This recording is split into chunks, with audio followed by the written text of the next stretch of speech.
Class 10 chemistry part ammonia ও ইউরিয়ার প্রধান ব্যবহার ও শিল্প প্রস্তুতি।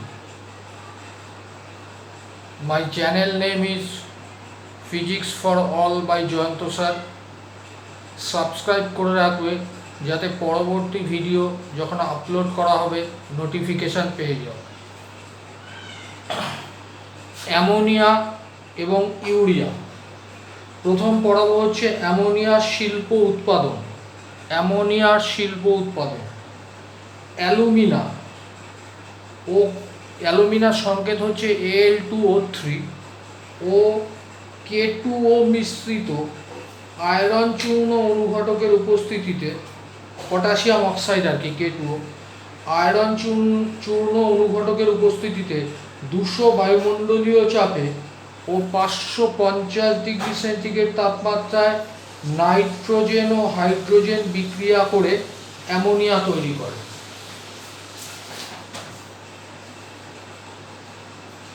Just wait.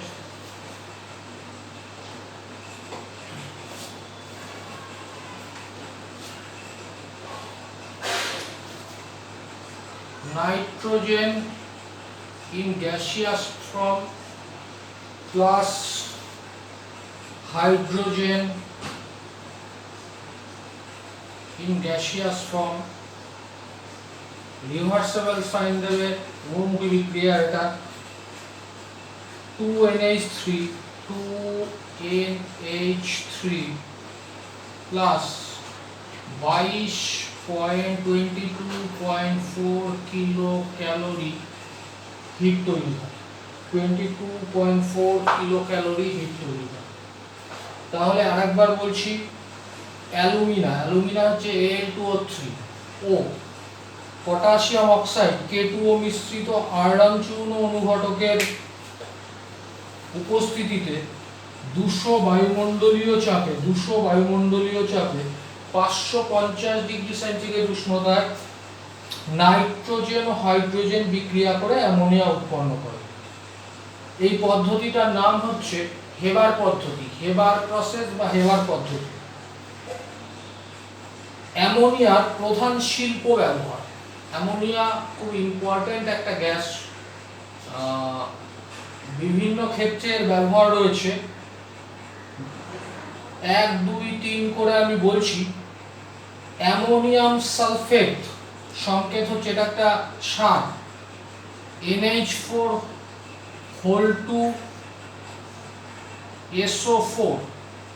Ammonium sulphate. Ammonium phosphate,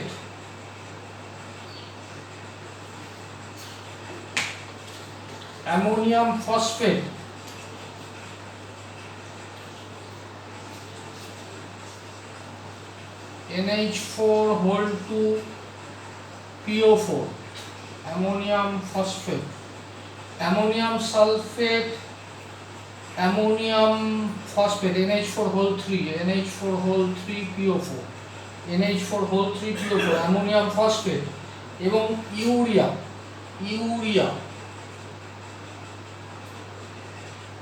CO। সব সংকেতগুলো যেগুলো লিখছি সেগুলো সব মুখস্থ করবে। CO NH2 ইউরিয়া, এইগুলো প্রস্তুত করতে অ্যামোনিয়া ব্যবহার করা হয়। তাহলে ammonium sulphate NH4 SO4, ammonium phosphate NH4 PO4 এবং ইউরিয়া CO NH2 ইত্যাদি প্রস্তুত করতে এগুলো ব্যবহার করা হয়। তাছাড়া আরও একটা সার আছে অ্যামোনিয়াম নাইট্রেট NH4NO3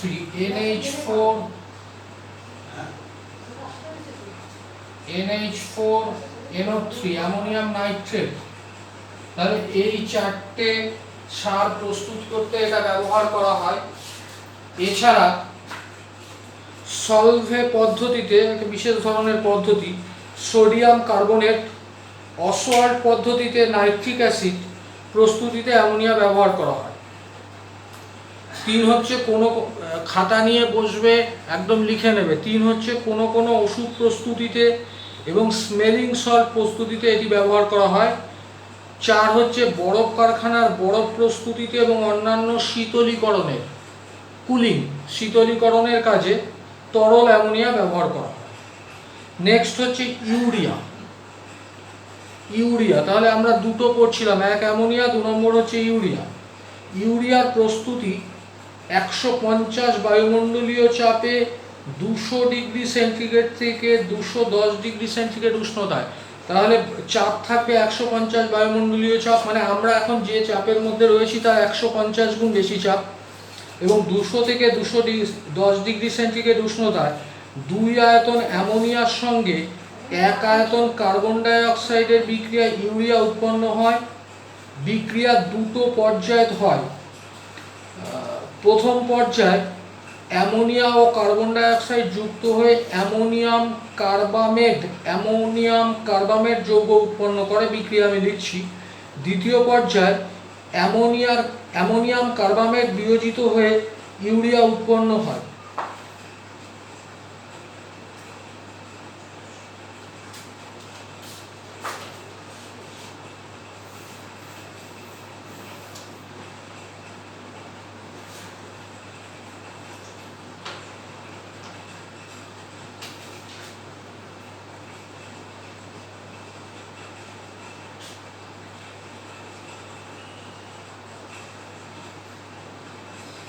এটাও রিভার্সেবল উভমুখী বিক্রিয়া, রিভার্সেবল বা উভমুখী বিক্রিয়া।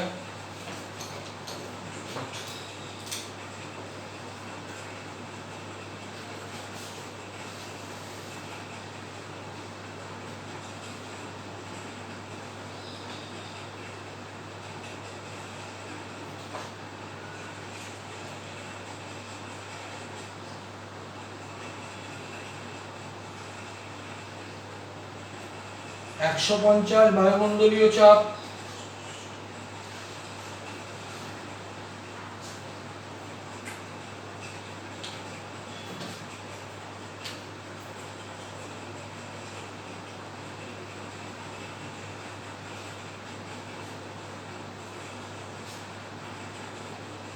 অ্যামোনিয়াম কার্বামেট, এটা আবার পরবর্তী পর্যায়ে ভেঙে যায়।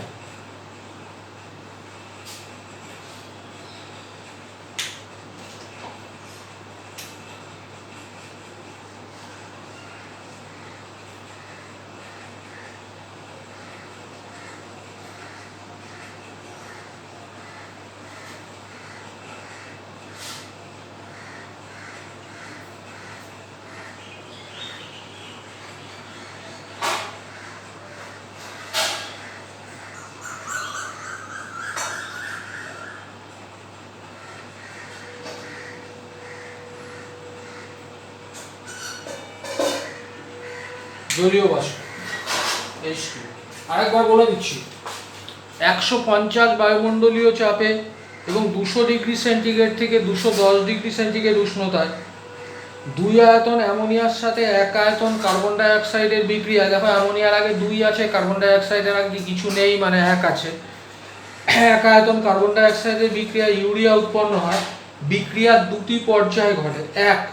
প্রথম পর্যায়ে অ্যামোনিয়া ও কার্বন ডাই অক্সাইড যুক্ত হয়ে অ্যামোনিয়াম কার্বামেট যৌগ উৎপন্ন করে। বিক্রিয়াটা হচ্ছে 2NH3 plus CO2। Reversible sign, ওপরে টেম্পারেচার 200 থেকে 210 ডিগ্রি সেন্টিগ্রেড, নিচে প্রেশার 150 atm, NH2COONH4 এটা হচ্ছে অ্যামোনিয়াম কার্বামেট। দ্বিতীয় পর্যায়ে অ্যামোনিয়াম কার্বামেট বিয়োজিত হয়ে ইউরিয়া উৎপন্ন করে, NH2COONH4 অ্যারো দিয়ে NH2CONH2 বা ওটাকে আমি একবারে লিখেছি CONH2 প্লাস H2। এই হচ্ছে অ্যামোনিয়া ও ইউরিয়ার ইউরিয়ার ব্যবহারগুলো একটু বলে দিই। ইউরিয়ার ব্যবহারের মধ্যে 1 নম্বর রয়েছে নাইট্রোজেন ঘটিত জৈব সার রূপে চাষের কাজে ব্যবহার করা হয়। মানে ওখানে যেমন অ্যামোনিয়া থেকে বিভিন্ন সার প্রস্তুত করা হতো, আর এখানে ইউরিয়া নিজেই সার হিসাবে ব্যবহার হয়। 2 ইউরিয়া ফর্মালডিহাইড প্লাস্টিক রেজিন উৎপাদনে ব্যবহার করা হয়। কালা জ্বরের ওষুধ ইউরিয়া স্টিবামিন এবং ঘুমের ওষুধ বারবিটিউরেট নামক জৈব যৌগ প্রস্তুতিতে ব্যবহার করা হয়। বিস্ফোরক পদার্থ নাইট্রোসেলুলোজ প্রভৃতি তৈরি করতে ইউরিয়া ব্যবহার করা হয়। নেক্সট আমাদের যে পার্টটা রয়েছে সেটা হচ্ছে হাইড্রোজেন সালফাইড। আমি এই ভিডিওটা একটু ছোটই করছি কারণ আমার একটু পেনের প্রবলেম হচ্ছে, মানে পেনটা নেই এবং কালিও নেই। হাইড্রোজেন সালফাইডের বাষ্প ঘনত্ব হচ্ছে 17, মুখে যেটুকু বলা যাচ্ছে সেটুকুই বলে দিচ্ছি, এবং আণবিক ভর 34। হাইড্রোজেন সালফাইডের পরীক্ষাগার প্রস্তুতির জন্য যেগুলো লাগে সেটা হচ্ছে ফেরাস সালফাইড ড এবং লঘু সালফিউরিক অ্যাসিড H2SO4। বিক্রিয়ার শর্ত হচ্ছে সাধারণ তাপমাত্রা, মানে নর্মাল টেম্পারেচার, গরম করতে হয় না। শুধুমাত্র ফেরাস সালফাইড এবং লঘু সালফিউরিক অ্যাসিড পরস্পরের সংস্পর্শে আসলেই বিক্রিয়া করে হাইড্রোজেন সালফাইড গ্যাস উৎপন্ন করে। বিক্রিয়াটা আমি লেখার চেষ্টা করছি, তাহলে অনেকটা কাজ হয়ে যাবে। পেনটা একটু সমস্যা করছে। ফেরাস সালফাইড মানে FeS সালফাইড আবার বলছি প্লাস H2SO4, এটা লঘু। এই বিক্রিয়ার জন্য কোনো তাপমাত্রার দরকার হয় না, শুধুমাত্র স্পর্শেই এরা বিক্রিয়া করে, তৈরি করে ফেরাস সালফেট FeSO4। এই SO4 পার্টটা এর সাথে যুক্ত হয়, এসটা বেরিয়ে আসে FeSO4। জানি দেখতে পাবে কিনা আমি বুঝতে পারছি না, খেয়াল করিনি সকালবেলা। FeSO4 প্লাস H2S গ্যাস, উপরের দিকে একটা সাইন দেবে H2S, এটা একটা গ্যাস। তাহলে FeS plus H2SO4, FeSO4 plus H2S, এই হলো বিক্রিয়ার শর্ত। রাসায়নিক সমীকরণ। সংগ্রহ হচ্ছে কালেকশন হচ্ছে বায়ু অপেক্ষা H2S ভারী বলে নির্গমন নল থেকে বেরিয়ে আসা H2S কে বায়ুর ঊর্ধ্ব অপসারণ দ্বারা গ্যাস যাতে সংগ্রহ করা হয়। ঊর্ধ্ব অপসারণ ব্যাপারটা একটু বলি। ধরো তুমি একটা গ্লাস নিলে, ফাঁকা গ্লাস, যেটাকে ফাঁকা দেখছো সেটা ফাঁকা নয়, গ্লাসটায় বায়ু ভর্তি আছে। এবার তুমি যদি ওর মধ্যে ওপর থেকে একটা বোতল দিয়ে জল ঢালো, জলটা নিচে পড়বে কারণ জলটা ভারী, আর ওই যে বায়ুটা আছে ওটা ওপরের দিকে বেরিয়ে যাবে। ঠিক সেভাবেই H2S কে সংগ্রহ করা হয়, মানে যে নির্গমন নল আছে সেটা একটা পাত্রের মধ্যে ঢুকিয়ে দেওয়া হয়, যেরকমভাবে একটা গ্লাস রাখা হয় সেরকম একটা পাত্র রেখে তার মধ্যে ওই H2S যে নির্গমন হচ্ছে সেই নলটাকে ঢুকিয়ে রাখা হয়। যেমন জল নিচে পড়ে যায়, বায়ু বেরিয়ে আসে, সেরকম H2S যেহেতু ভারী, এটা নিচে জমা হয় এবং বায়ুটা বেরিয়ে আসে, এবং H2S বায়ুর সাথে মিশ্রিতও হয় না। এই দুটো কারণে বায়ুর ঊর্ধ্ব অপসারণ দ্বারা এটাকে সংগ্রহ করা যায়। বায়ু অপেক্ষা H2S ভারী বলে নির্গমন নল থেকে বেরিয়ে আসা H2S গ্যাসকে বায়ুর ঊর্ধ্ব অপসারণ দ্বারা সংগ্রহ করা হয়। পিউরিফিকেশনটা একটু বলবো, বিশুদ্ধিকরণ, কারণ H2S তৈরি করার সময় তার সাথে কিছু জিনিস মিশ্রিত অবস্থায় থাকে। ওপরের পদ্ধতিতে প্রাপ্ত H2S এর মধ্যে অবিশুদ্ধিরূপে হাইড্রোজেন গ্যাস, H2SO4 বাষ্প মানে সালফিউরিক অ্যাসিডের বাষ্প এবং জলীয় বাষ্প থাকে। তাহলে তিনটাকে তোমাকে এলিমিনেট করতে হবে। উল্বোধক থেকে নির্গত গ্যাসকে sodium hydrogen sulphide NaHS sodium hydrogen sulphide